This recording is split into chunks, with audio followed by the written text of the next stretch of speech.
Ein herzliches Willkommen in Namibia 2022. Das ist jetzt gleich 17:30 Uhr. Ich bin hier an der C28. Das ist die Straße, die von Windhoek quasi bis Swakopmund führt. Ich habe jetzt mal einen kurzen Stopp gemacht hier an der C28.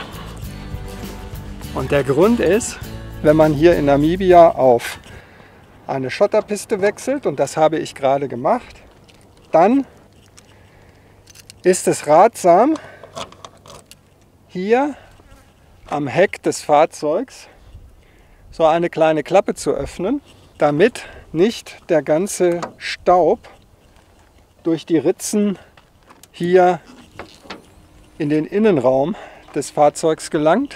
Durch das Öffnen dieser kleinen Klappe wird bewirkt, dass da drin irgendwie die Luft wirbelt und den Staub, der sich dort drin sammelt, dann halt wieder nach außen trägt.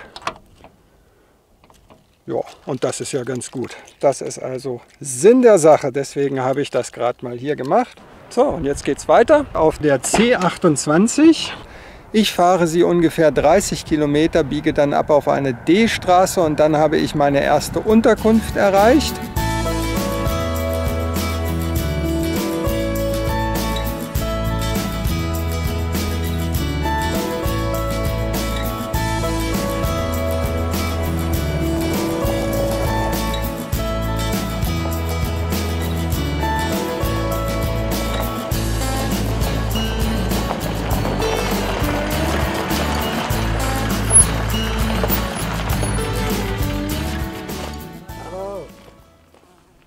Herzlich willkommen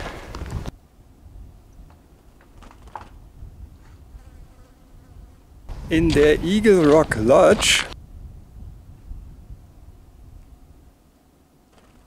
Ungefähr 35 Kilometer von Windhoek entfernt.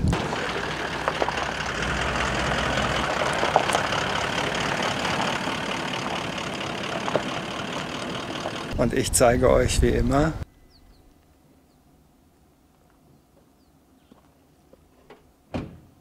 als erstes jetzt mein Zimmer.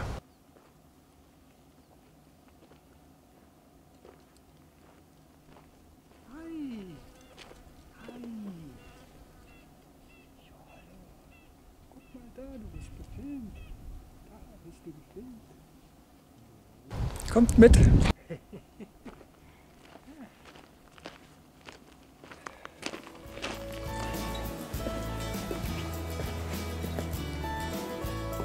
Voilà. Wenn man die Schiebetür öffnet, befindet sich in der Mitte ein großes Bett, ein großes Doppelbett. Links gibt es einen Ventilator, einen Sessel, Sitzbezüge für die Sessel, die draußen sich befinden. Das seht ihr hier. Auf der Terrasse ist nämlich ein kleiner Tisch mit 2 Stühlen. Hinten in der Ecke gibt es einen kleinen Schreibtisch. Hier anrichte, hier runter das Badezimmer, 2 schöne große Waschbecken und hier in der Ecke eine Dusche. Hier geht es nochmal ums Eck und da ist dann auch tatsächlich eine Ablage für den Koffer. Und ganz hier um die Ecke das WC, das braucht es natürlich auch. Hier steht ein Kühlschrank, Kleiderschrank, wer ihn braucht. Ja, und ansonsten gibt es hier bestimmt auch, genau da sehe ich schon in der Ecke, Strom.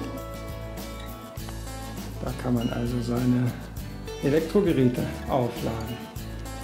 Und vor der Tür eine schöne Aussicht, wie ich finde. Man guckt zunächst mal auf einen riesengroßen Kaktus und dann auf diesen schönen Pool, alles umgeben von Bäumen, Kakteen, Pflanzen. Sehr schön. Eine tolle Unterkunft, nicht weit entfernt von Windhoek.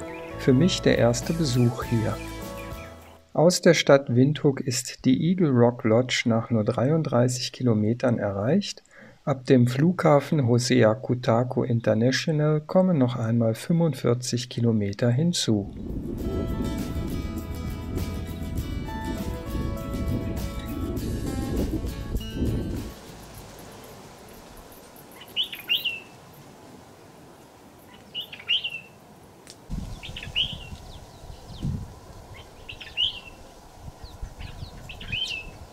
Guten Morgen hier aus der Eagle Rock Lodge. Heute ist Dienstag, der 4. Oktober. Good morning. Morning. How are you? I'm good. How are you? Thank you.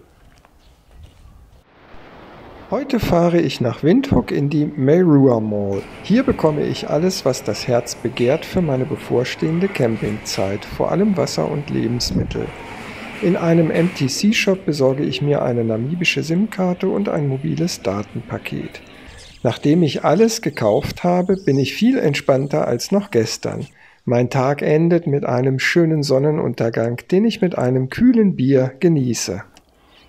Guten Morgen, schon wieder ein Tag rum. Heute ist Dienstag, heute ist Mittwoch, der 5. Oktober, so ist es richtig. Und es ist jetzt ungefähr 9:30 Uhr. Jetzt verlasse ich hier die Eagle Rock Lodge, habe einen langen Trip vor mir. Meine heutige Strecke beträgt 470 Kilometer und ich bin rund 8 Stunden unterwegs. Ich passiere Wilhelmsthal, Karibib und Omaruru und fahre weiter auf der C36 bis Uis. Auf der C35 Richtung Kurichas erreiche ich den Abzweig auf die D2612, die mich zum Malanzrus Tented Camp nahe Twyfelfontein führt.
Ja, hallo, hier von der C35, auf der ich mich jetzt seit einigen Kilometern befinde.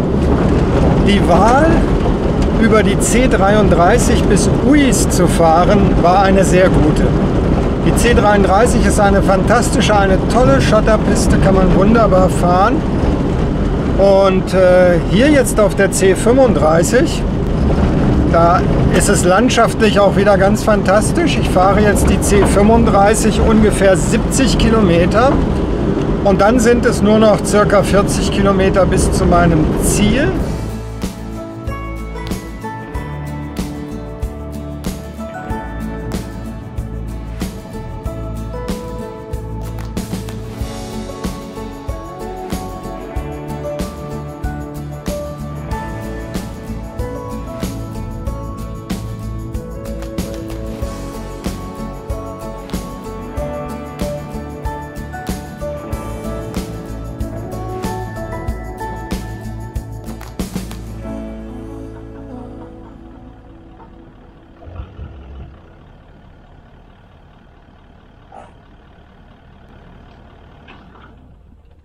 Herzlich willkommen im Malanzrus Tented Camp.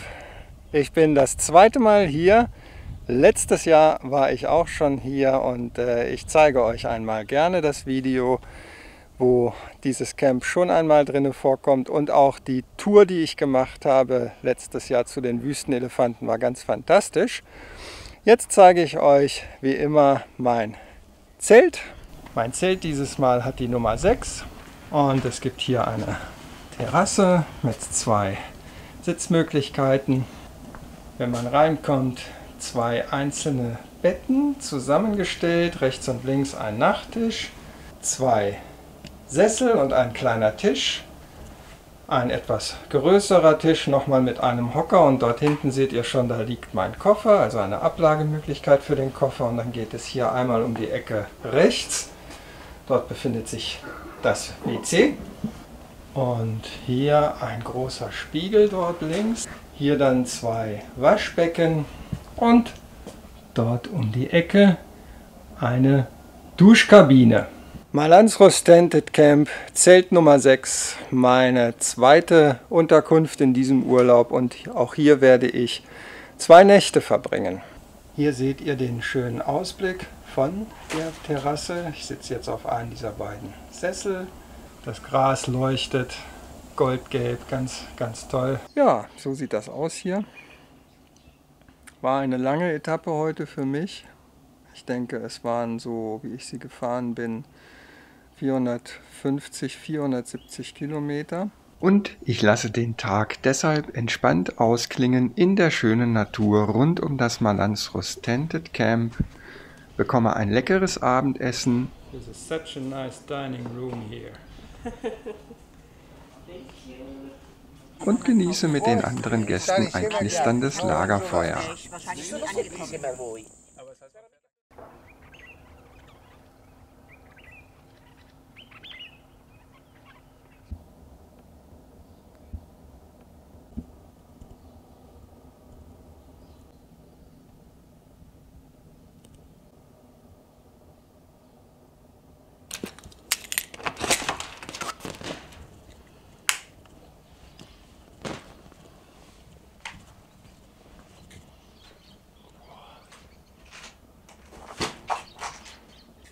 Guten Morgen, heute ist Donnerstag, der, ich denke, 6. Oktober. Es ist unglaublich kühl hier heute Morgen. Ich habe das gestern schon gemerkt am Lagerfeuer und ja, sehr angenehm eigentlich.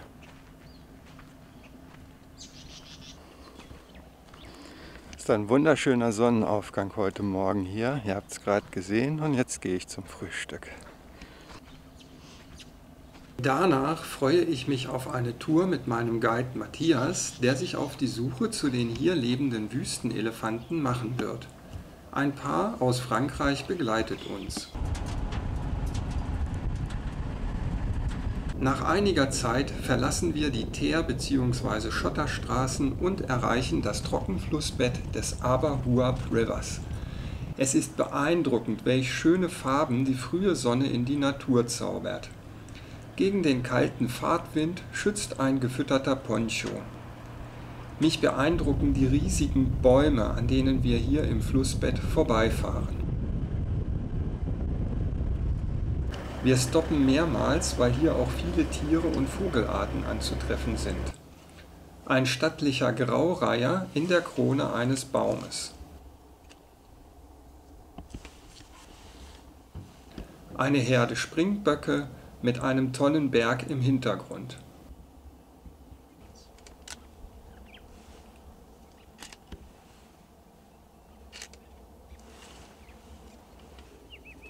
Ein Blausteißpapagei, den unser Guide Matthias schon aus weiter Ferne mit bloßem Augen sah.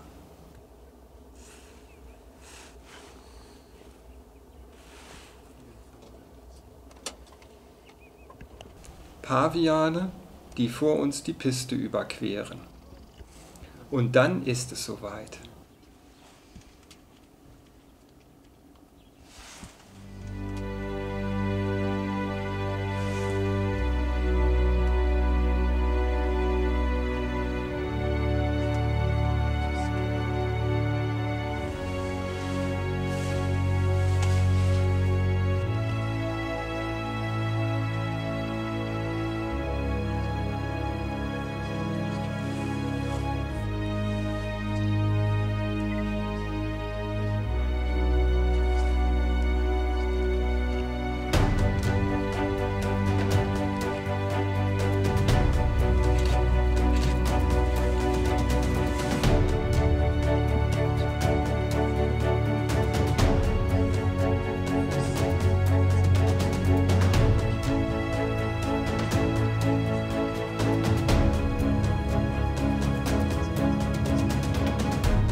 Aber wir hatten eben einen wundervollen Fotostop mit den Wüstenelefanten. Zum ersten Mal habe ich so viele Elefanten liegen sehen. Das habe ich nie zuvor erlebt und die Begegnung war auch sehr dicht. Das war ganz fantastisch. Jetzt hatten wir hier einen kurzen einen Kaffee- und Tee-Stop. Okay. Alles Aber in Butter? All good? Alles Wait in Butter. until he approaches the waterhole and then you... Aber der eine Elefantenbulle kommt gerade relativ nah und deswegen brechen wir jetzt hier wieder auf.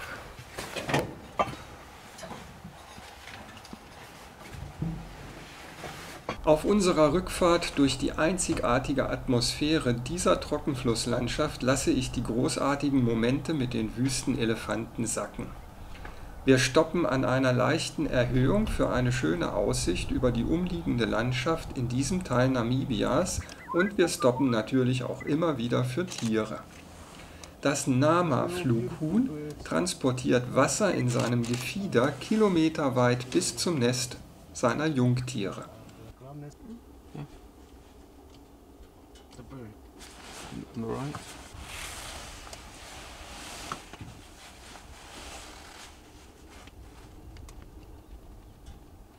Der Sekretär hat mich schon immer fasziniert. Farbenfroh und häufig am Boden umhergehend, was ein wenig stachsig aussieht. Dabei sucht er den Boden nach Insekten und kleinen Säugetieren ab, die er mit heftigen Tritten seiner langen Beine tötet.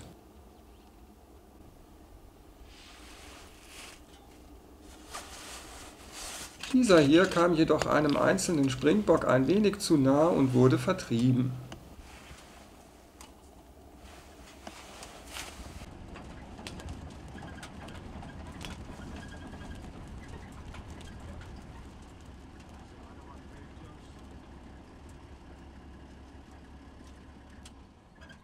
Schließlich überquerte noch eine kleine Gruppe Kuhantilopen die Piste vor uns und ließ in leichtem Galopp den Sand und den Staub des Bodens aufwirbeln.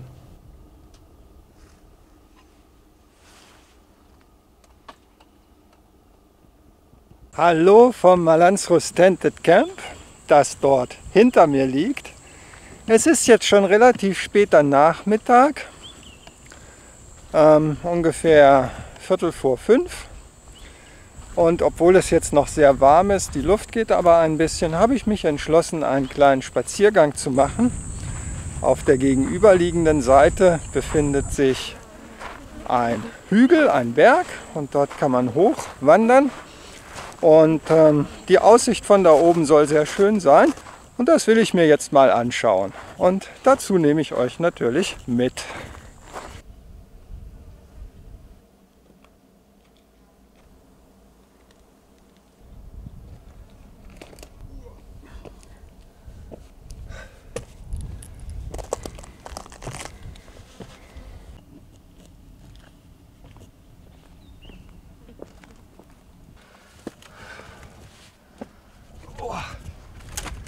Halleluja.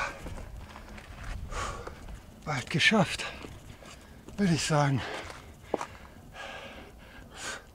Auf welchem Weg auch immer.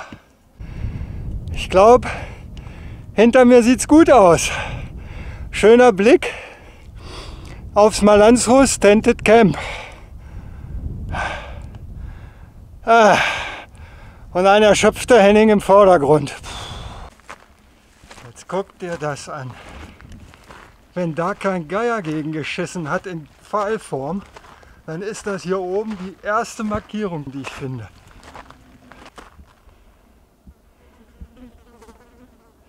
Es ist wie immer, wenn man einen Hügel oder einen kleinen Berg hochklettert. Irgendwann wird man belohnt. Schaut mal.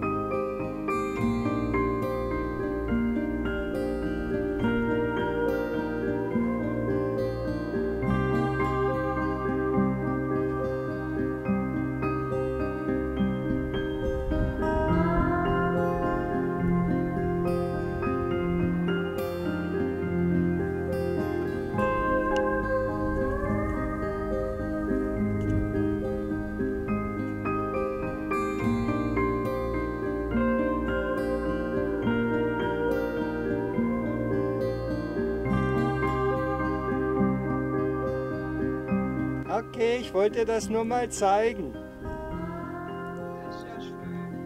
Oh, und ich filme mich da gerade bei, glaube ich.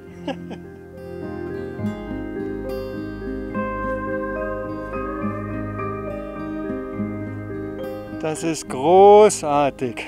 Das ist fantastisch hier oben. Ganz, ganz geil. Unglaublicher Ausblick. Die Sonne steht jetzt noch recht hoch. Die geht nachher da hinten unter. Also wenn man dann um die Zeit des Sonnenuntergangs hier oben steht oder kurz danach, das muss fantastisch sein. Aber das mache ich natürlich nicht, weil in Namibia gibt es nur eine ganz kurze Dämmerung und dann müsste ich im Dunkeln dort wieder herunterkraxeln und das wäre zu gefährlich. Und deswegen genieße ich jetzt den Ausblick hier noch einen Moment und dann mache ich mich wieder auf den Rückweg.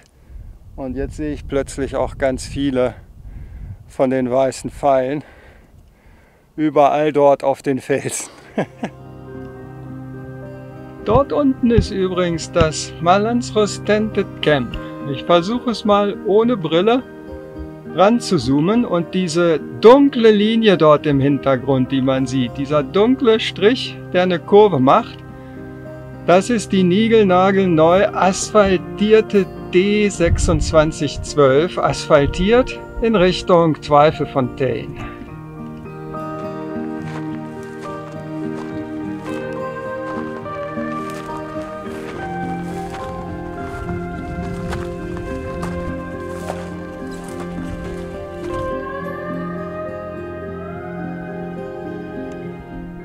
Es geht jetzt hier kerzengerade runter Richtung Malans Tented Camp. Habt ihr gesehen? Da sind jetzt plötzlich auch die roten Pfeile. Das ist ja nett. Eine kleine Anerkennung, wenn man es bis hier geschafft hat.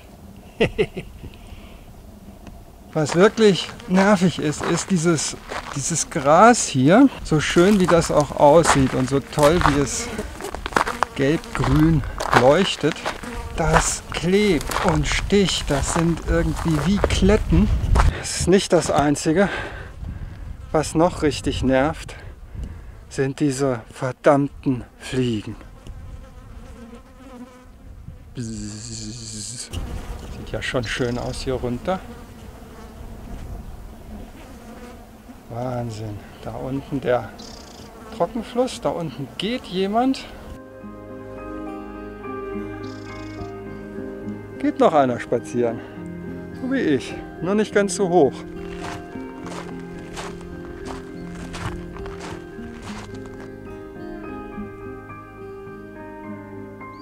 Was für eine einzigartige Atmosphäre hier in diesem Gebiet, in diesem trockenen Flussbett eben zum Schluss und auch von oben, wo die Sonne dann schon am Untergehen war, das Licht sanfter wurde. Das ist schon großartig. Das hat ganz, ganz doll Spaß gemacht. Ich hoffe euch auch und ich hoffe, dass es ein bisschen rübergekommen ist. Hier geht jetzt die Sonne unter. Ich gönne mir jetzt eine Dusche und dann freue ich mich auf ein Glas Rotwein. Ich denke, das habe ich mir ein bisschen verdient und auf das Abendessen. Bis später, beziehungsweise wahrscheinlich bis morgen früh.